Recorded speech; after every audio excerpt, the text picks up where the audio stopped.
ఏం చొప్పున? సకల ఆజ్ఞలు. అంటే ప్రభు యొక్క ఆజ్ఞల్లో కొన్ని చేసి కొన్ని చేయకుండడం కాదు. మనం ఇన్ని సంవత్సరాల వాక్యం విన్నాం కదా.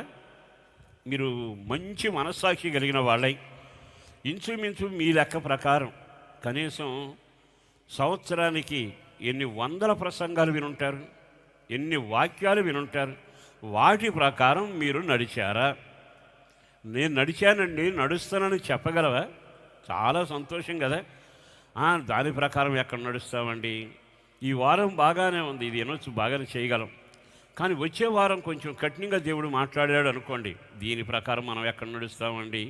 అంటే ఆజ్ఞలు ఎరిగినా, ఆజ్ఞలు వినబడుతున్నా, భక్తి నీకున్నా అనుసరించే మనసు లేకపోవడం. మరి ఈ రోజున దేవుడు నీ కుటుంబాన్ని దీవించాలి దీవించాలి దీవించాలని కోరుకుంటున్నావుగా, ఎలా దీవించబడుతుంది? వాళ్ళ జీవితంలో సకల